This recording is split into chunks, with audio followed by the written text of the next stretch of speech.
हरे कृष्णा। आइए पाठ को आगे बढ़ाते हैं। उससे पहले हम श्री कृष्ण की वंदना करेंगे और गुरु महाराज की वंदना करेंगे। ओम अज्ञानतिमिरान्धस्य ज्ञानाञ्जनशलाकया चक्षुरुन्मीलितं येन तस्मै श्रीगुरुवे नमः। हे कृष्ण करुणा सिन्धु दीनबन्धु जगत्पते गोपेश गोपिका कांत राधाकांत नमस्तुते। श्री कृष्ण चैतन्य प्रभु नित्यानंद श्री अद्वैत गदाधर श्रीवासादि गौर भक्त वृंदा। हरे कृष्णा कृष्ण कृष्ण हरे हरे, हरे राम राम राम हरे हरे। हरे कृष्णा। तो श्री कृष्ण अर्जुन को क्या समझा रहे हैं? जो लास्ट टाइम उपदेश दिया था, क्या उपदेश दिया श्री कृष्ण ने? कि अपनी इंद्रियों को वश में रखना चाहिए। जो व्यक्ति अपनी इंद्रियों को वश में नहीं रखता वो वायु की तरह बह जाता है। जैसे एक नदी के अंदर नाव चल रही है और तेज वायु आई, उसको बहा ले गई। इसी तरह अगर हम इंद्रियों के प्रति सजग रहेंगे, इंद्रिय विषयों के प्रति आसक्ति रखेंगे, तो वो इंद्रियां हमें बहा कर ले जाएंगी, हमारी बुद्धि को हर ले जाएंगी। तो श्री कृष्ण ने लास्ट एपिसोड में इंद्रियों के बारे में अर्जुन को समझाया कि इंद्रियों को वश में करना सीखो, तब तुम भगवत धाम की प्राप्ति करोगे। हरे कृष्णा। आगे पढ़ते हैं। अपूर्यमाणम अचल प्रतिष्ठम समुद्रम आपः प्रविशन्ति यद्वत् तद्वत् कामः यम प्रविशन्ति सर्वेशः शांति माप्नोति न काम कामी। हरे कृष्णा। जो पुरुष समुद्र में निरंतर प्रवेश करते रहने वाली नदियों के समान इच्छाओं के निरंतर प्रवाह से विचलित नहीं होता और जो सदैव स्थिर रहता है वही शांति प्राप्त कर सकता है, वह नहीं जो ऐसी इच्छाओं को तुष्ट करने की चेष्टा करता रहता हो। हरे कृष्णा। तो श्री कृष्ण ने समुद्र की सहायता से, समुद्र का एक उदाहरण लेकर समझा रहे हैं अर्जुन को। जैसे एक समुद्र में नदियां आती हैं, बहुत सारी नदियां एक समुद्र में आकर मिल जाती हैं, तो क्या समुद्र ऐसे हिल जाता है? उन नदियों के आने से नहीं हिलता। जो हिल रहा है वो अपने स्वभाव से हिल रहा है, धीरे धीरे धीरे धीरे, वो उसका स्वभाव है। लेकिन ऐसा नहीं है कि इतनी सारी नदियों के आने से एकदम से वो हिल जाए। नो, समुद्र हमेशा स्थिर रहता है, चाहे उसमें कितनी भी नदियां आ जाएं। उसी तरह भगवान कहते हैं कि हमें इंद्रिय विषयों के आने से अपनी इंद्री को हिलाना नहीं चाहिए। इंद्रिय विषय हमारे इतने सारे हमारे अंदर आ रही हैं, मुझे ये देखना है, मुझे वो करना है, मुझे ये खाना है, इतने सारे इंद्रिय विषय हैं। उनके हमारे अंदर आने से भी अगर हम स्थिर रहें, हमारी बुद्धि स्थिर रहे, तब क्या होता है? वह इंसान शांति प्राप्त कर सकता है, वह नहीं जो इच्छाओं की तुष्टि करने में लगा हुआ है। अब ये तो है ही, हम तो हमेशा अपनी इंद्रियों की इच्छाओं को पूर्ति करने में लगे रहते हैं। अब ये इंद्रियां कैसी हैं? आग की तरह हैं। जैसे आग में हम ईंधन डालते जाएंगे, पेट्रोल डालते जाएंगे, ऑयल डालते जाएंगे या घी डालते जाएंगे, आग कभी भी ये नहीं कहेगी कि और मत डालो, बस बहुत हो गया, मैं शांत होना चाहती हूँ। नो, आग में जितना डालोगे आग उतनी भड़कती जाएगी, आग में जितना डालोगे आग उतनी भड़कती जाएगी। इसी तरह इंद्रियां हैं, इंद्रिय विषयों को जितना इंद्रियों में डालते जाएंगे इंद्रियां और प्रज्वलित हो जाएंगी और इसकी इच्छाएं बढ़ जाएंगी कि मुझे और चाहिए। अब किसी को आइसक्रीम खानी अच्छी लगती है, क्या कभी वो आइसक्रीम से मना करेगा? ठीक है, उसकी इंद्री कौन सी है? जीभ। जीभ रूपी इंद्री बोलेगी और आइसक्रीम चाहिए, और आइसक्रीम चाहिए, और चाहिए। पर होगा क्या? उसकी इच्छा नहीं खत्म होगी, उसका गला खराब हो जाएगा, उसको सर्दी जुकाम हो जाएगा, यानी कि उसके साइड इफेक्ट हो गए। लेकिन उसकी इच्छा खत्म नहीं हुई, उसको और आइसक्रीम चाहिए ही चाहिए। इसी तरह कोई और आप उदाहरण देख सकते हैं। किसी ने कोई गलत कार्य कर दिया, ठीक है, गलत कार्य आप समझ रहे हैं, गलत कार्य कर दिया, उसकी इच्छा कभी खत्म नहीं होगी। उसको लगेगा कि मुझे और चाहिए, और चाहिए, और करना है ऐसे, और करना है ऐसे, कभी उसकी इच्छा खत्म नहीं होगी। लेकिन उसका शरीर खत्म हो जाएगा, उसके शरीर की ऊर्जा खत्म हो जाएगी, पर उसकी इच्छा खत्म नहीं होगी। यही भगवान कह रहे हैं, जो इच्छाओं की तुष्टि में लगा हुआ है दिन रात की मेरी इच्छाएं संतुष्ट होनी चाहिए, मेरी इंद्रियां तुष्ट होनी चाहिए, वो कभी भी शांति प्राप्त नहीं कर सकता। उसके दिमाग में हर समय ये बना रहेगा मुझे और चाहिए, जितनी तुष्टि करेंगे और चाहिए, जितनी आइसक्रीम खाएंगे और चाहिए, जितने गोलगप्पे खाएंगे मुझे और चाहिए। शरीर खराब हो जाएगा लेकिन इंद्रियां तुष्ट नहीं रहेंगी, उनको और चाहिए ही चाहिए। इसलिए हमें क्या चाहिए, अब हमें ये करना है कि हम इन इंद्रियों को दबा दें। मैं तुम्हें कोई आइसक्रीम नहीं देने वाला, भगवान का प्रसाद ग्रहण करो, भगवान का भोग लगाया हुआ प्रसाद ग्रहण करो, करना है तो करो वरना भूखे रहो। इस तरह इंद्रियों को काबू में करके देखो। मजाल है इंद्री की आइसक्रीम मांग ले, जैसे बच्चे को ट्रीट करते हैं ना कि अगर खाना है तो यही खाना है, खानी है तो रोटी खानी है, मैं कोई मार्केट नहीं लेके जाने वाला या मार्केट लेके नहीं जाने वाली, तब बच्चा क्या करेगा, भूख की वजह से वो खा लेगा। उसी तरह हमें अपनी इंद्रियों को ट्रीट करना है। हमें इंद्रियों को आइसक्रीम नहीं देनी, हमें इंद्रियों को वो वस्तुएं नहीं देनी जिसकी वो इच्छा कर रही है, बल्कि वो चीजें देनी है जो भगवान को अर्पित की हुई हैं। भगवान को अर्पित किया हुआ भोग हमें पाना है प्रसाद के रूप में, उससे इंद्रियां तुष्ट हो जाएंगी। अगर इंद्रियों की इच्छा भी हुई और पाने की तो भी उसका भला है, क्योंकि वो भगवान का प्रसाद है। भगवान को अर्पित किए हुए फूल फ्लावर्स, उन्हीं की हमें सुगंध लेनी है नाक रूपी इंद्री से। तो इंद्रियों को भगवान को अर्पित किया हुआ चीजें ही प्रदान करना है, तब इंद्रियां ऑटोमेटिकली संतुष्ट हो जाएंगी।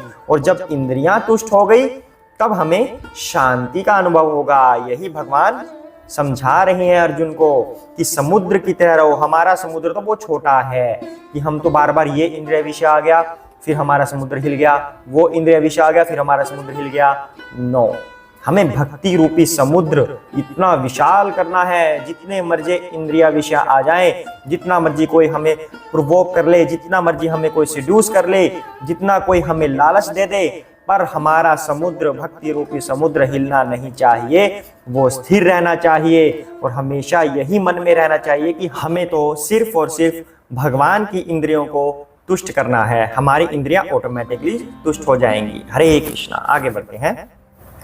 विहाय कामान् यः सर्वान् पुमांश्चार्ति निःस्पृहः निर्ममः निरहंकारः सः शांतिम् अधिगच्छति। हरे कृष्णा। जिस व्यक्ति ने इंद्रिय तृप्ति की समस्त इच्छाओं का परित्याग कर दिया है, जो इच्छाओं से रहित रहता है और जिसने सारी ममता त्याग दी है तथा अहंकार से रहित है, वही वास्तविक शांति को प्राप्त कर सकता है। हरे कृष्णा। तो श्री कृष्ण यहाँ पर कह रहे हैं कि जिसने समस्त इंद्रियों की इच्छाओं को त्याग दिया है।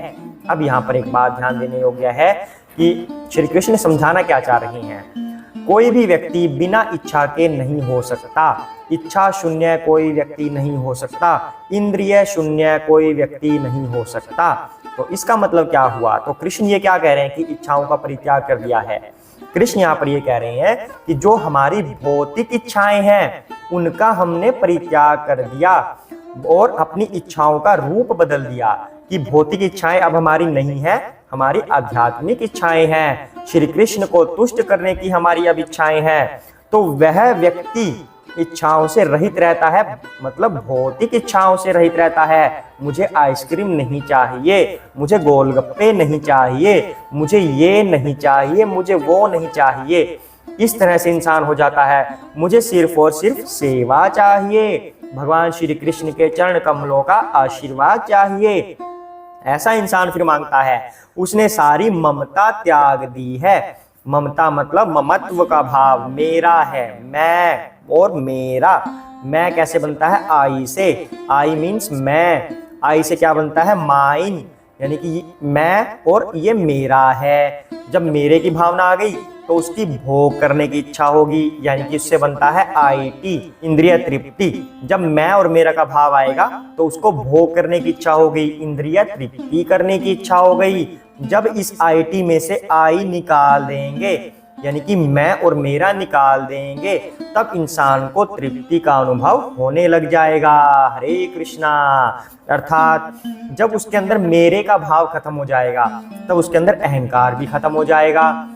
तब उसे ये पता चलेगा, और ये खत्म कब होगा, जब व्यक्ति कृष्ण भावनामृत हो जाएगा। जब उसे ये पता चल जाए कि हर चीज कृष्ण की है, मेरा कुछ भी नहीं है, मैं तो स्वयं कृष्ण का हूं, तो मेरा क्या होगा, मेरा ये शरीर कृष्ण का दिया हुआ है, मैं जो हूं, मेरी आत्मा या मैं खुद कृष्ण का अंश हूँ। तो मेरा क्या है, मेरे तो स्वामी है श्री कृष्ण और हर वस्तु उन्हीं की है। तब ये मेरे का भाव खत्म हो जाएगा और हमारी हर इंद्रियां भगवान श्री कृष्ण की इंद्रियों को तुष्ट करने में लग जाएंगी। हालांकि श्री कृष्ण को अपनी इंद्रियों को तुष्ट करने की आवश्यकता नहीं है, वो पहले से ही सेल्फ सेटिस्फाइड हैं, पहले से ही तुष्ट हैं। लेकिन हम अपनी सेवा भाव अर्पित करते हैं भगवान के प्रति, इससे हमें पूर्ण संतुष्टि का भाव मिल जाता है और हमें शांति का अनुभव होता है और उस शांति से सुख आता है। हरे कृष्णा, यही श्री कृष्ण यहाँ पर समझा रही हैं। आगे बढ़ते हैं, सबसे लास्ट जो श्लोक है इस अध्याय का उस पर आते हैं। हरे कृष्णा। एषा ब्राह्मी स्थितिः पार्थ नैनां प्राप्य विमोह्यति स्थित्वा स्यामन्तकाले अपि ब्रह्म निवारणं रिच्छति। हरे कृष्णा। यह आध्यात्मिक तथा ईश्वरीय जीवन का पथ है जिसे प्राप्त करके मनुष्य मोहित नहीं होता। यदि कोई जीवन के अंतिम समय में भी इस तरह स्थित हो तो वह भगवत धाम में प्रवेश कर सकता है। हरे कृष्णा। यहाँ पर बहुत बड़ी बात श्री कृष्ण ने बता दी हमें। हम हमेशा कहते रहते हैं ना कि अगर लास्ट टाइम पर हमने भगवान का नाम ले लिया तो उन्हीं का धाम हमें प्राप्त हो जाएगा। तो यम के दूत नहीं आएंगे, विष्णु दूत आएंगे, हमेशा कहते हैं ना। लेकिन इसका प्रमाण क्या है? प्रमाण यहाँ पर श्री कृष्ण दे रहे हैं। अगर जीवन के अंतिम समय में भी कोई इस तरह स्थित हो तो वह भगवत धाम में प्रवेश हो जाएगा। किस तरह स्थित हो? भगवान के चिंतन में, भौतिक इच्छाओं से रहित, अहंकार से रहित, भगवान का स्मरण करता हो, भगवान की इंद्रियों को ही तुष्ट करने में लगा रहता हो, उन्हीं की सेवा में रत रहता हो। अगर अंतिम समय में भी इंसान ऐसा कर ले और पूरा जीवन नहीं कर पाया लेकिन अंतिम समय में कर गया, तब भी उसे भगवत धाम की प्राप्ति होगी, ऐसा श्री कृष्ण कह रहे हैं। अब यहाँ पर एक बात ध्यान देने योग्य है कि लोग क्या सोचते हैं, पूरा जीवन मैं ऐश करूं, मस्ती करूं, गलत कार्य करूं, जो नहीं करने वो कार्य करूं, अपनी इंद्रियों को तुष्ट करता रहूं, भगवान का स्मरण करने की आवश्यकता नहीं है। और मैं क्या करूंगा, इतना चालाक बन जाऊंगा कि लास्ट टाइम पे मैं भगवान का नाम ले लूंगा, हरे कृष्णा, ऐसे होगा और मैं मर जाऊंगा, आ हरे कृष्णा आ, बस। नो। क्या आपको लगता है ये इतना सरल है? मृत्यु इतनी सरल होती है? आपको लगता है ऐसा? जब इंसान की मृत्यु होती है तो गुरु महाराज बताते हैं कि इतने लाखों बिच्छुओं के काटने से जो दर्द होता है वह मृत्यु के समय होता है। तो उस समय पर क्या आपको अपने शरीर के इस कष्ट के अलावा कोई और बात ध्यान में आएगी, स्मरण में आएगी? जरा सोच के देखिए, बिल्कुल भी नहीं आएगी। अब छोटे से बुखार को ही ले लो आप, एक बुखार भी हमें हो जाए तो हम सब भूल जाते हैं। कोई हमारा काम धंधा क्या है, भगवान का नाम लेना है, माला जप करनी है, पाठ करना है, कुछ ध्यान नहीं रहता। सिर्फ शरीर के प्रति आसक्ति हो जाती है कि कैसे ही हमारा बुखार ठीक हो जाए। लेकिन मृत्यु के समय क्या होगा? मृत्यु के समय में तो कुछ भी हमें भगवान का स्मरण नहीं रहेगा। शरीर के अलावा हम कुछ भी याद नहीं कर पाएंगे। याद वो तभी कर पाएगा अगर उसने पूरा जीवन उसकी प्रैक्टिस की हो, भगवान का स्मरण करने का अभ्यास किया हो, आपसी वार्तालाप में भी हरे कृष्ण बोला हो, हरे कृष्ण प्रभु जी, हरे कृष्ण माता जी, तब उसकी जुबान पर बैठ जाएगा हरे कृष्ण, उसके स्मरण में बैठ जाएगा हरे कृष्ण। तो कोई भी स्थिति हो, हर समय उसके मुख से निकलेगा हरे कृष्ण। तो मरते हुए भी उसके मुख से निकलेगा हरे कृष्ण और वो भगवत धाम को प्राप्त हो जाएगा। स्वयं श्री कृष्ण उसको लेने आएंगे और उसको अपने साथ ले जाएंगे हमेशा हमेशा के लिए। उसके सभी दुख खत्म हो जाएंगे। इसलिए प्रिपेयर करना शुरू कर दो। ऐसा मत बोलिए कि अभी तो बच्चा है, अभी इसको क्या जरूरत, अभी इसकी उम्र नहीं है ये सब करने की।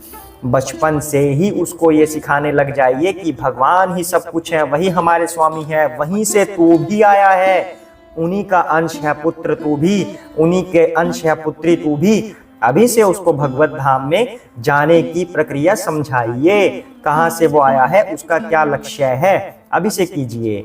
The one who prepares for the whole life only can remember Krishna last time at the last moment, nor the one who have enjoyed the whole life but not remember Krishna even for one moment.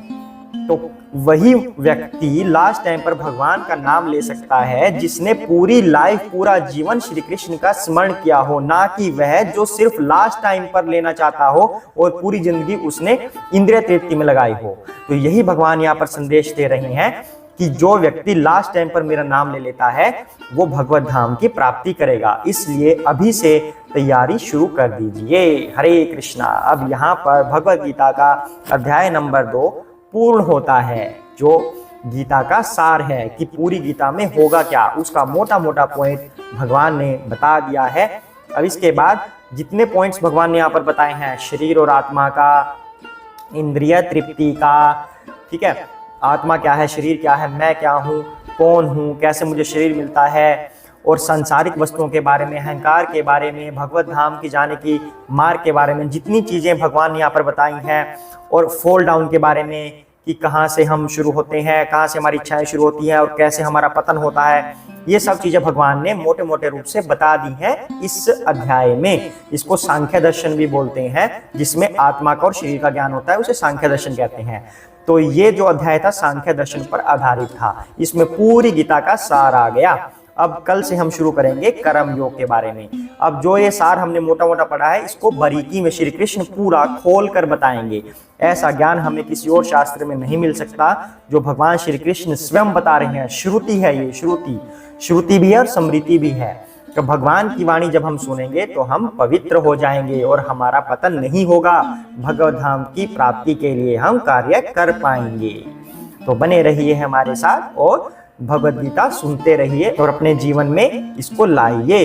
हरे कृष्णा। सभी साथ में बोलेंगे, जय श्री कृष्ण चैतन्य प्रभु नित्यानंद श्री अद्वैत गदाधर श्री वसादि गौर भक्त वृंदा। हरे कृष्ण कृष्ण कृष्ण हरे हरे, हरे राम राम राम हरे हरे, हरे कृष्णा।